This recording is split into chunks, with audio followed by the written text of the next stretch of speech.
Hi guys, so I'm going to take you through a few information about the styling and detailing part of the whole VM process. So basically I'm going to start from the top area, and basically when you fold a pile, make sure your pile looks like a brick. It has to be straightforward, facing upwards.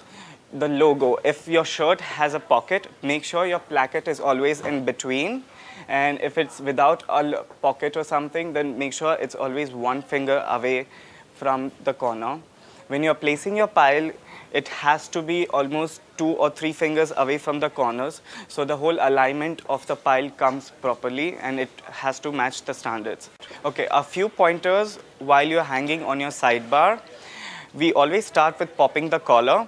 So make sure all of your products, all the collars are popped properly. It has to be popped in this certain way. Okay. Once you're done popping your collars, we start with folding the sleeves. If it's a half sleeve, we always flip only the upper part of the sleeve. Make sure you do not fold the whole sleeve. It has to be only the upper part, guys. And then if it's a full sleeve shirt, then we always, this is the fold that we do. You take it almost halfway. It has to make sure it doesn't cross the armhole part. Once you've done this, you put your hand inside and flatten the fabric out and fold it twice.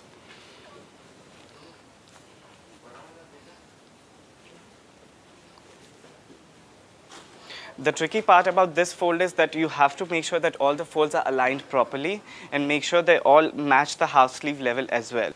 Okay, the tricky part about folding this full sleeves is that, guys, it has to be aligned according to the half sleeves, and all the shirts, all the sizes has to be aligned in one line.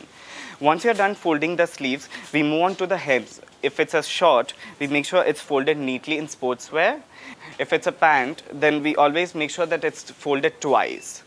Once you're done folding your trousers or your shorts, we move to spacing the hangers. It has to be hanger spaced uniformly. Once you're done hanger spacing your garments, make sure, guys, you do a round check again from top to bottom. Make sure your clip hangers, all the trousers are clipped properly. If it's in the sportswear, it has to be clipped on the waistband. If it's in Hilfiger denim, as my colleague is going to tell you how exactly to do the details in Hilfiger denim, it has to be done according to the standards. A face out, it's one of the most important parts of a niche, guys. So make sure whenever you style or detail your face out, it has to be proper. Starting from the top, if there are 2 garments on one hanger, guys, 2 or 3 or more, make sure all the collars are popped properly. Once you're done popping the collars, make sure you fold the sleeves properly. It depends on the kind of style that you're putting or you're layering. If it's a jacket, mostly we scrunch the sleeves. You can even style it in different way by putting one sleeve in the pocket, or it can be even 2 sleeves. If you're zipping the jacket, then make sure if it's zipped halfway down or if you're keeping it open. It all depends on the style of the product.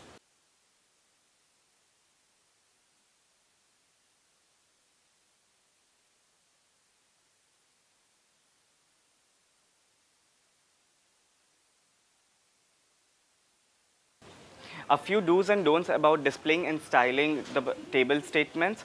Guys, when you decide a bunch of products for your product statement, make sure they match the story. If it is a bunch of shirts, then a few details that you have to make notice of is the L alignment, which is basically matching the placket and the hem. In order to achieve that shape, you have to make sure that you don't match the collars, you match the hems and the placket side so that you get the proper perfect alignment. Make sure all the pieces are kept size-wise. Once you're done putting the pile size-wise, make sure the first piece is always styled. Make sure while detailing your shirt, make sure your shirt is aligned in the L alignment. L alignment is basically when you align your shirt from the placket to the hem. In order to achieve that, you have to make sure that you don't match the collars. You have to match the placket and the hem. Once you're done piling all your piles according to the sizes, make sure that the top part has the collar popped. The first button has to be opened. Make sure you style the cuffs properly. Either you scrunch it, fold it, depending on the style and the product statement. Once you're done styling the first part of the shirt, you shift to the trousers, which is the down part. While detailing a trouser, you have to make sure that you open the waistband button and the zip. You have to make sure that you flip the pocket outside. You have to show the inner detailing of the lining. Once you're done styling the upper part of the bottoms, you have to make sure you fold the trousers twice from downside. While placing the trousers size-wise, it has to be aligned properly. Each trouser has to have proper distance in between them. Once you're done styling the trousers, you're done with the tables. We'll talk about fine tuning in denim knees. It's almost the same as sports line. The stacks are same and the distance of the hangers are all similar, and the flag, the logo, the Tommy logo are all the same. Now I'll talk about a few points which is different in denim line. First, the sleeve, we don't fall in denim line. We always crunch like this and keep it more relaxing and more edgy. And also on the sleeve, we just fold once. And I'll mention one more on the popping collar. If the shirt has a button down, we have to open it because it pops up the collar better.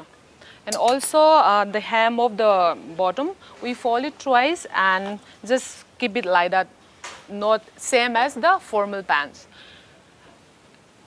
And also in denim line, we have lots of printed t-shirts. We have to fold it in such a way that the print are visible. And that's all about in denim line. In THW, women's sports, and TJJ, that means women's denim, almost everything are the same. But few dresses has a beautiful belt which we need to tie it properly, which should not fall down longer than the dress. This is all about the points which we need to take care in styling and finishing the store.